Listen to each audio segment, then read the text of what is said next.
Buenas noches, bienvenidos a un espacio muy importante que vamos a aperturar en el grupo comunicacional.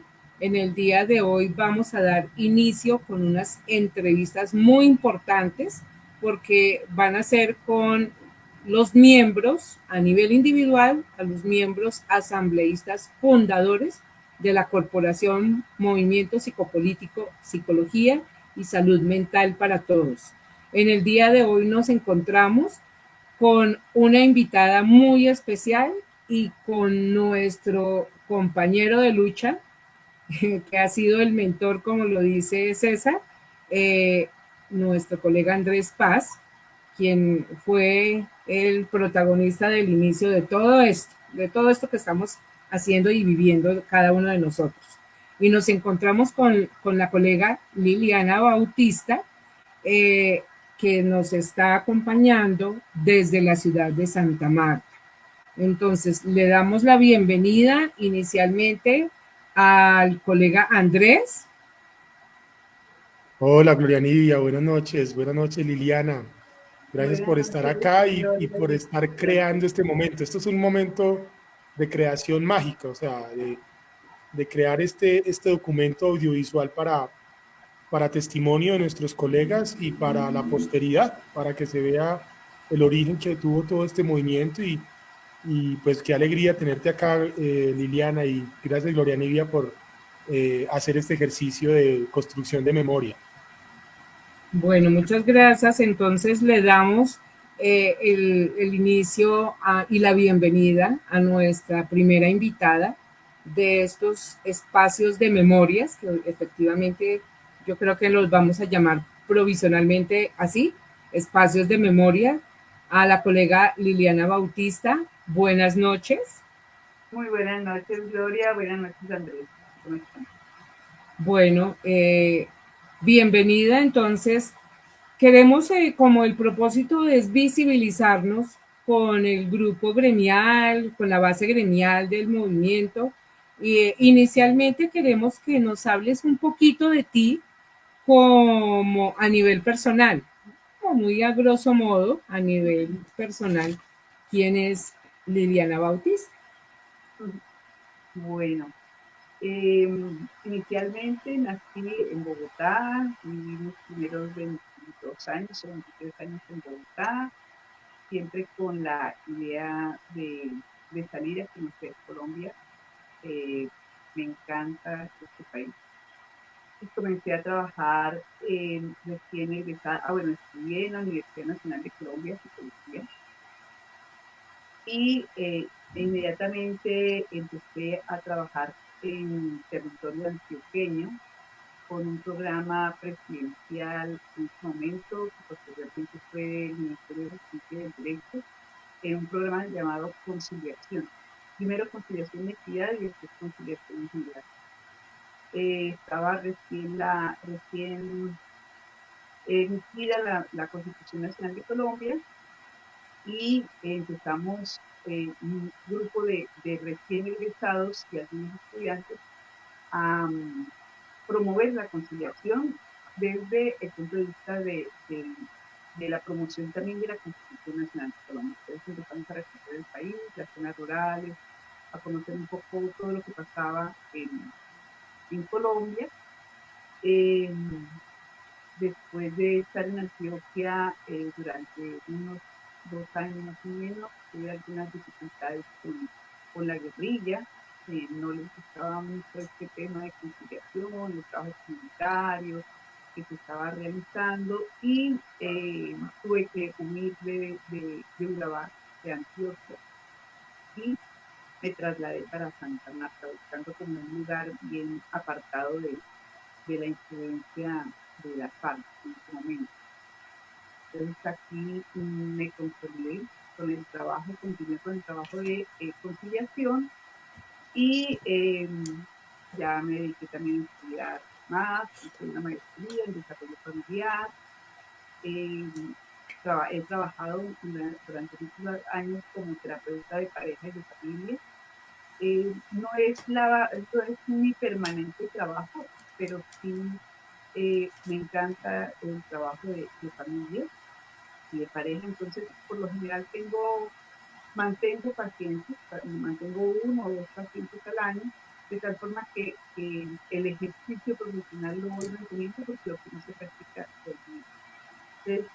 Entonces, me encanta esta área también, la he puesto en práctica en muchas ocasiones y sin embargo la vida me mantuvo en el área social.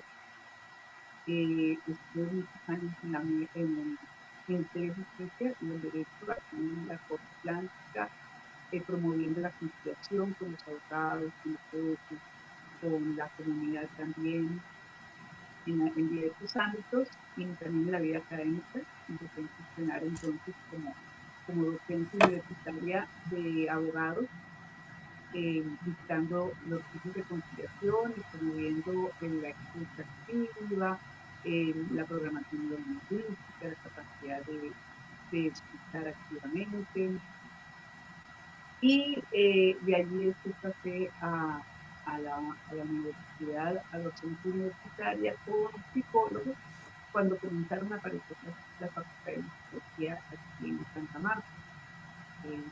Inicialmente con la Universidad Antonio Nariño, después con la Universidad Magdalena y actualmente con la Universidad Costa Rica. En el área social me mantuve un buen tiempo también atendiendo, comencé a atender la población desplazada cuando comenzaron a llegar grandes olas de desplazados a Santa Marta. Santa Marta fue la tercera ciudad receptora en Estados en los años 2000, 2010, 2011, todavía está en tercer lugar en el país, que prácticamente se duplicó la población de Santa Marta con la cantidad de personas que llegaron a, a buscar refugio acá, pero igualmente Santa Marta fue una ciudad expulsora, prácticamente la misma cantidad de personas que se fueron huyendo de la violencia de los paramilitares, aquí fueron los paramilitares los que buscaron, aunque también hubo guerrilla, pero la guerrilla no duró desplazamientos masivos como los paramilitares. Entonces comencé en el año 2002 a atender población desplazada. También el tema de conciliación a atender a población desplazada.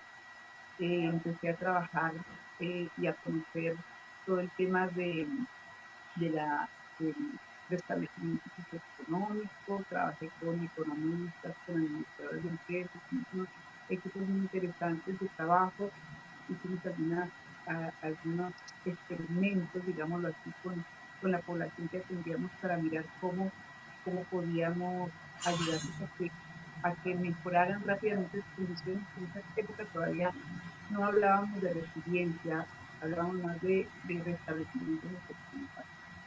Y encontramos algo relacionado con el manejo del dinero, la importancia del manejo del dinero y del pensamiento del dinero, cambiar un poco los esquemas mentales de pobreza y de, pues, de la sensación de que nunca habían tenido dinero. Muchas de las personas que llegaron eran personas muy prósperas en la vida rural.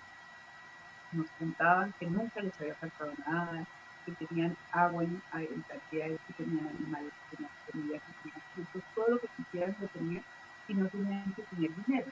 Realmente para ellos la experiencia de dinero fue algo, un toque cultural muy bravo, porque en la ciudad necesitaban dinero hasta para el agua. Y nos explicaban cómo era su vida allá, por qué nunca habían necesitado el dinero, y pues obviamente venían de todas las partes del país. Entonces empezamos a trabajar ese tema y posteriormente, eh, ya como en el año 2010, empecé a incursionar nuevamente en el área política, porque ya en conciliación había trabajado en el área política, promoviendo el tema de conciliación con los alcaldes, promoviendo que los alcaldes eh, tuvieran dentro de sus planes el tema de conciliación y pensaran en invertir recursos para capacitar a las personas de la comunidad, recursos de conflictos, para que crearan los centros de comunicación, para que construyeran la justicia. Entonces, todo esto significó empezar a mirar cómo trabajar con personas que no sienten que van a sacar ningún rendimiento para su bolsillo o para su interés de un área que no les genera dinero. Eso fue como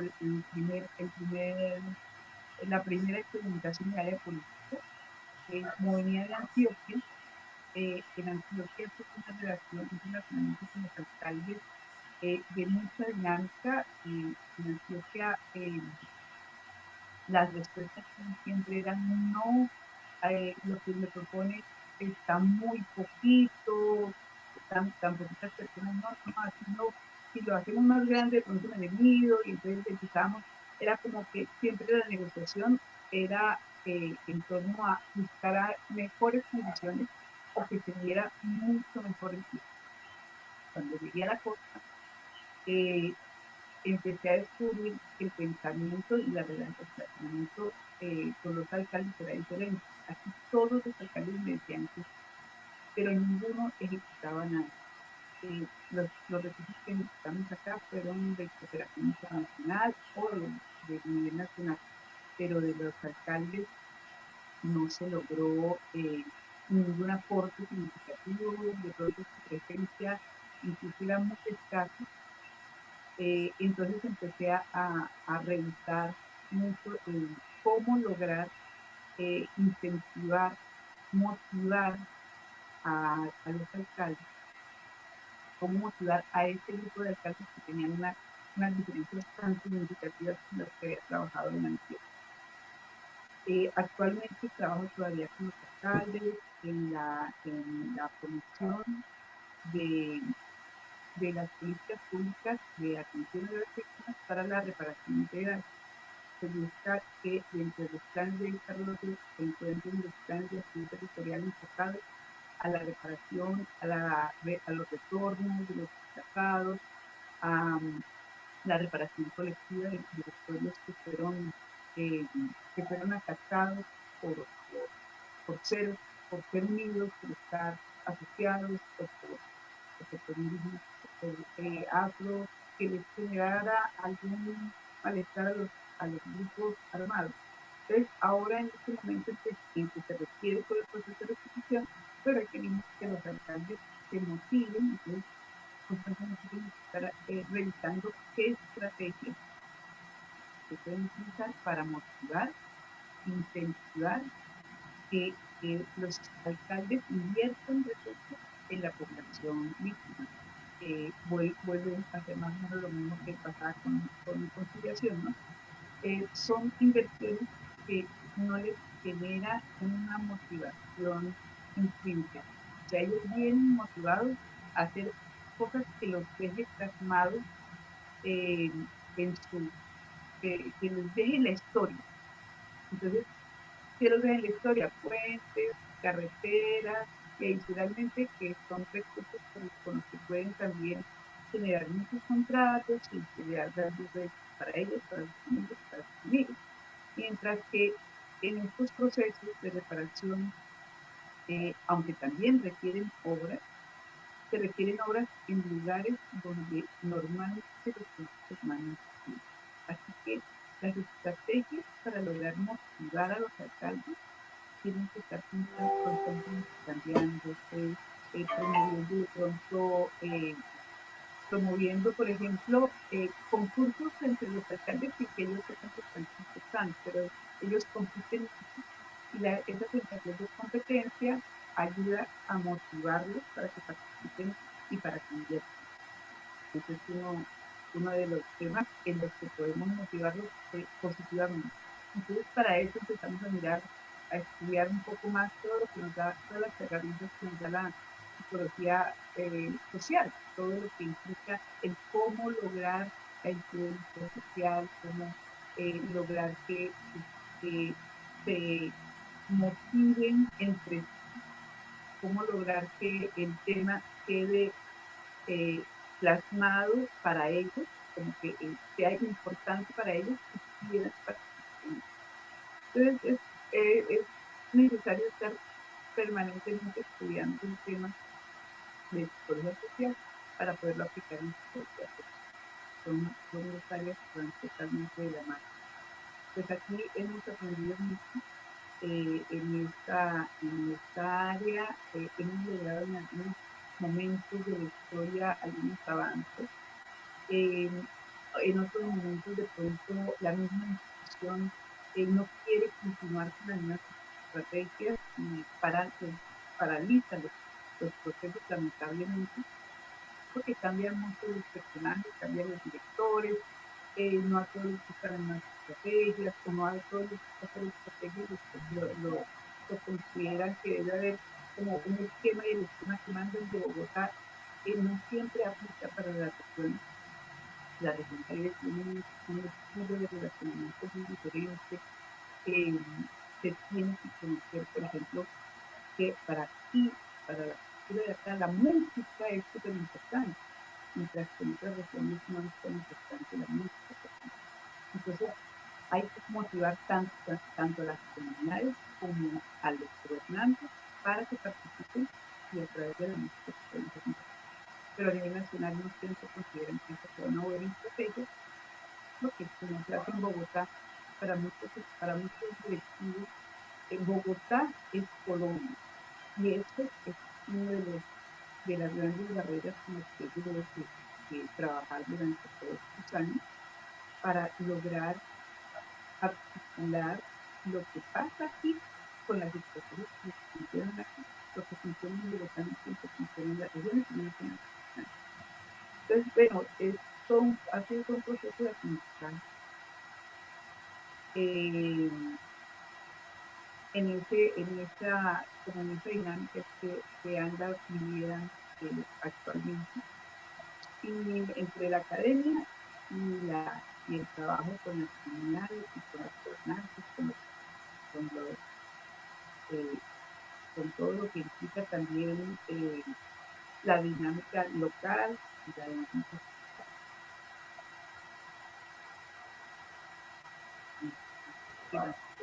Bueno, Qué bueno, qué bueno. Mira que estaba pensando, Gloria Nivia, ¿tú cómo escuchabas el sí, audio de Liliana? ¿Escuchaste bien el audio? muy entrecortado.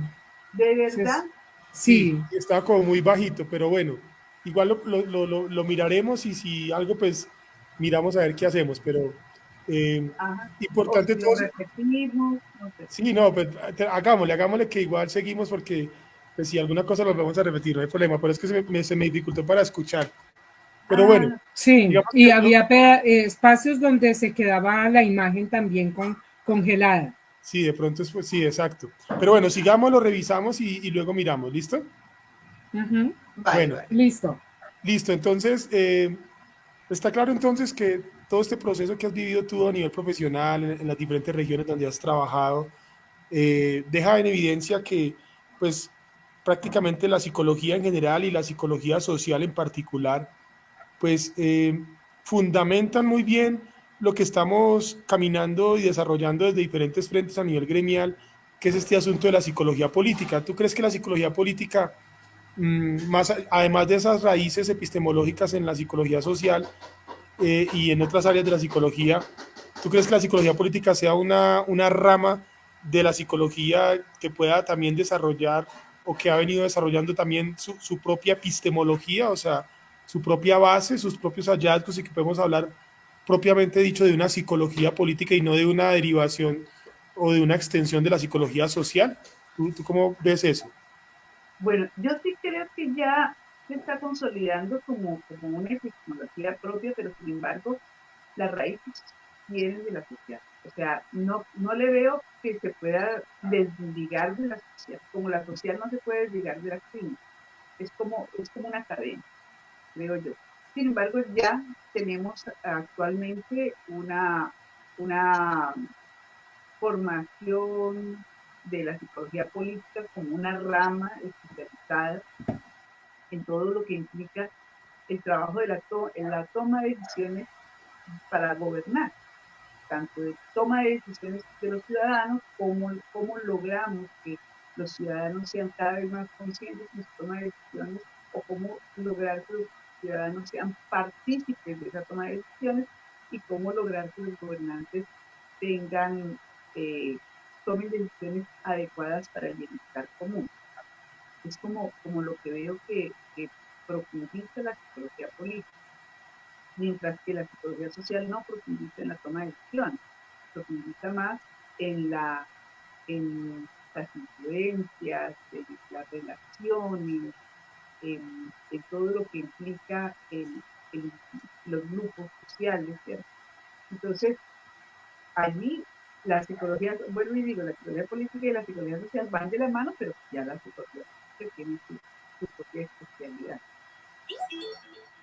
Entonces, en la vida práctica, en la aplicación, cuando nosotros aplicamos la psicología, no es como en la teoría que vamos dividiendo qué es, sino que vamos utilizando las herramientas de acuerdo a las necesidades que tenemos en determinado momento, ¿no?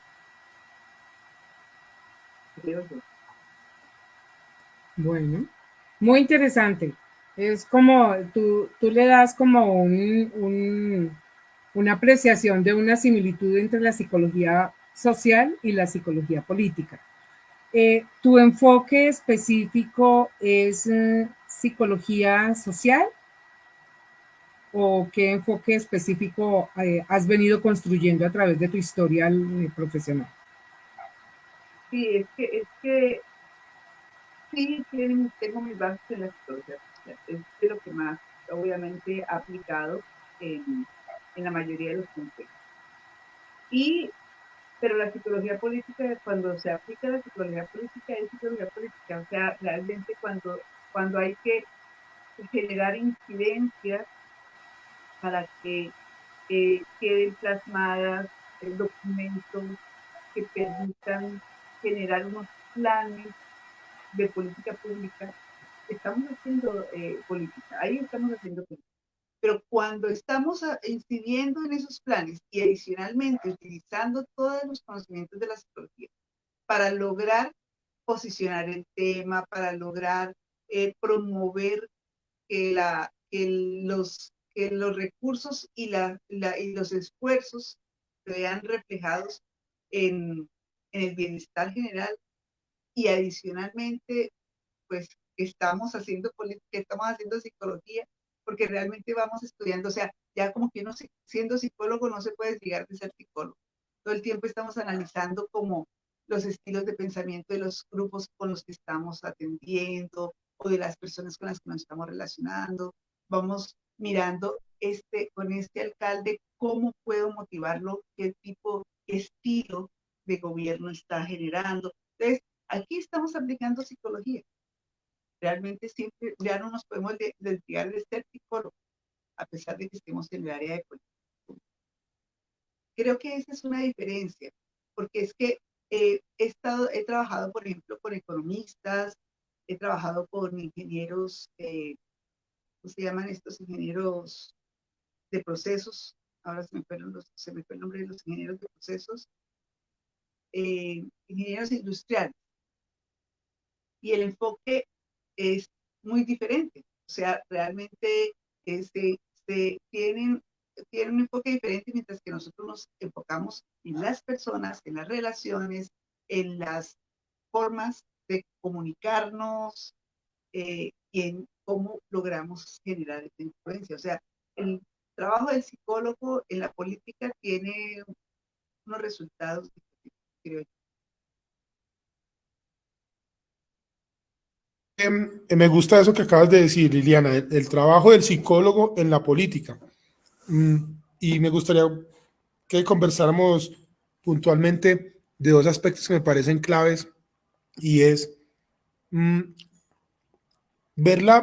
porque estamos acostumbrados a ver la política y a mirar la actividad política y a poner la lupa de la psicología sobre la actividad política, pero no en términos de poner la lupa sobre el político, o sea, sobre la psicología del político, sobre la mentalidad del político, sobre el carácter del político.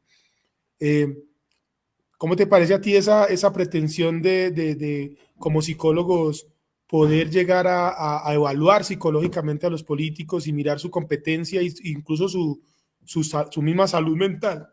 ¿Crees que sea una invasión o que sea necesario? ¿Qué piensas tú al respecto? Siempre me pregunto eso, dado que tenemos tantos problemas con individuos egocéntricos y ególatras y tantos megalómanos y tantos sociópatas.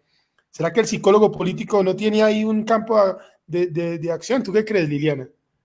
Bueno, fíjate que ahí, por ejemplo, estás poniendo al servicio de la psicología política la clínica, ¿cierto? Entonces, las bases clínicas nos permitirían hacer ese tipo de interpretaciones que obviamente podrían llegar a considerarse de alguna manera invasivas, sí, sí podrían llegarse a considerar invasivas, de tal forma que ahí tendríamos que mirar los elementos éticos de ese tipo de interpretaciones que podríamos hacer. Pero, eh, pero creo que sí es importante que pudiéramos revisar la salud mental de los políticos o que pudiéramos aportar en cómo mejorar la salud mental de los políticos para que tengamos una relación política más sana en Colombia. Y bueno, en el mundo, que realmente uno de los temas que me causaron mucha curiosidad cuando lo leí fue el tema del poder. Y hace poco leí un artículo de un neuropsicólogo, bueno, no recuerdo el autor, pero es de neuropsicología. Explican por qué el poder deteriora tanto a las personas, por qué las personas que empiezan a tener cargos de poder eh, pasan rápidamente a quedar atrapadas en esa necesidad de mantenerse, de seguir siendo reelectas, reelectas, reelectas. Entonces, eh, manifestaban que lo que habían encontrado en la sensación de poder, lograr que con lo que yo digo se hagan las cosas, que cuando yo plantee una propuesta, los demás corran a ejecutarla, que es lo que le pasa, por ejemplo, a los presidentes, a los alcaldes, a los gobernadores, empieza a producir en el cerebro los mismos efectos que produce inhalar cocaína y que se vuelve una adicción porque necesita cada vez más estímulos iguales para que poder sentir lo mismo. Igual que cualquier adicción, entonces ya no basta con las mismas sensaciones de poder del principio, sino que necesita más poder, más poder, más. Entonces, es muy fácil que se deteriore la salud mental de un gobernante porque el poder no lo saben manejar. Esa es como una de las conclusiones. Además que el estudio decía algo así como que el porcentaje de las personas que no quedan adictas al poder tienen una relación directa con unas bases éticas y morales muy fuertes, que no es como lo piensan. Entonces, ahí, por ejemplo, ¿qué estamos viendo? Pues estamos viendo una relación de la neuropsicología con la psicología política. Muy, muy interesante. Fíjate que entonces, si utilizamos, sí, los conocimientos clínicos para identificar la personalidad del gobernante, para identificar y calcular, pues, cuál va a ser su trabajo, si va a ser una persona que va a cumplir con la palabra o no. Podríamos nosotros identificar algunos temas que pudieran ser de interés para los votantes. Sin embargo, también tendríamos que mirar la psicología del votante, ¿no? Y de los electores y de los seguidores de estos líderes políticos que, por ejemplo, en nuestro país son tan sectarios y nos generan tanta violencia de cualquiera de los dos bandos. Hemos visto que generan lo mismo, generan división, generan sensación de violencia entre los electores. Como científicos necesitamos primero saber que, creo yo, que necesitaríamos primero apartarnos de cualquiera de los partidos para lograr tener una neutralidad suficiente y no estar tratando de influenciar por nuestros propios intereses o por nuestros propios motivantes, porque también podemos llegar a estar imbuidos también en todo este ciclo de, de caprichos más bien del sectarismo y no de pronto de hacer una opinión no sesgada. Eso es difícil, creo yo.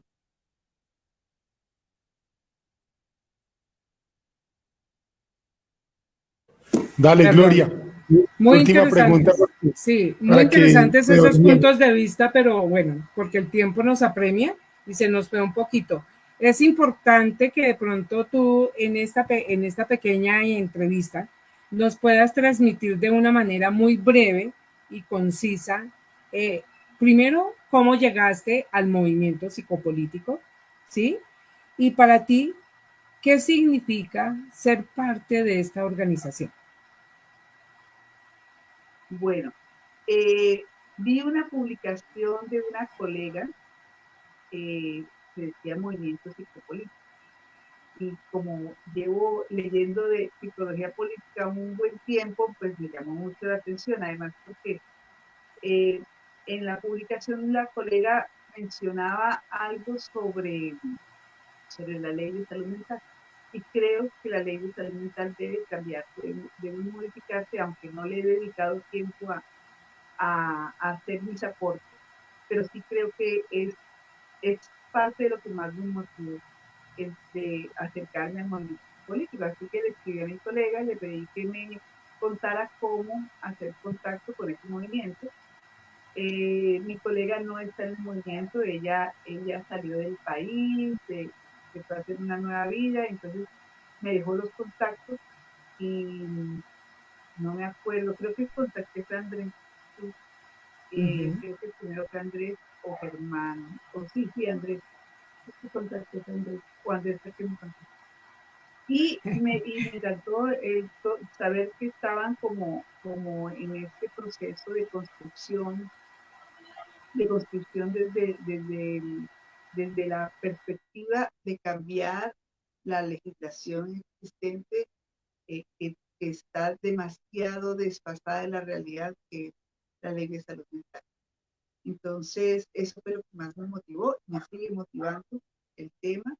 Espero poder sentarme a hacer rápidamente los aportes antes de que pase un tiempo y no pueda ayudarles en esa parte, porque sé que ya hay avanzados varios momentos de la propuesta que se presentó inicialmente, pero eso es lo que más me acercó al momento. Bueno, muy importante. Y como para terminar, unos dos consejitos para todos los colegas y las colegas de la base gremial. Uy, consejos. Eso Eso sí es tocan difícil. como Y muy sí, breves porque se nos pasó el... sobre todo como con respecto a la importancia de agremiarse, de contribuir a procesos colectivos, de cómo nuestro desarrollo individual depende mucho del aporte que hagamos a procesos colectivos y de por qué es importante salir de esa conchita individual y aportarle a la construcción de estos procesos. Bueno, pues primero creo yo que eh, la ausencia de los psicólogos en la política ha permitido, por ejemplo, que la ley de salud mental tenga excluidos a los psicólogos. O sea, si leemos esa ley, los psicólogos no estamos ahí. Si vemos en la práctica, los psicólogos no estamos en la CPS, no estamos brindando una atención de salud en la CPS porque no estamos en la ley, no existimos. Y no existimos porque no nos hemos agremiado, porque no participamos, porque hacemos trabajos individuales, porque en la academia buscamos investigar, publicar, pero no vamos más allá de la publicación. Necesitamos que nuestra ciencia, nuestras investigaciones y nuestras creaciones sean no solo para la academia, y no solo para tesis graduadas y laureadas, sino para que ponerlas al servicio de la sociedad. Tenemos mucho para compartir en la vida real. Entonces, creo yo que la importancia de generar una relación gremial que nos permita salir adelante como gremio psicológico es no solo para nosotros como psicólogos, no es para ganar mejores puestos, no es para tener mejores ingresos, es para tener una mejor Colombia. Los psicólogos tenemos muchísimo que aportar. Podemos lograr ayudar a que este país tenga una mejor relación entre los ciudadanos y los psicólogos tenemos ese conocimiento, pongámoslo así, unámonos para eso.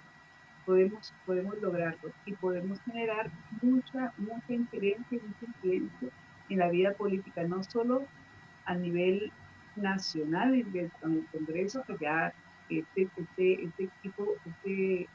equipo inicial se consolidó y llegó de una vez fuerte con el Congreso, sino también con los gobernantes locales y pues, de todos los sectores. Entonces creo que podemos hacer una vida política más consciente. Qué lindo. Gracias por eso, Liliana.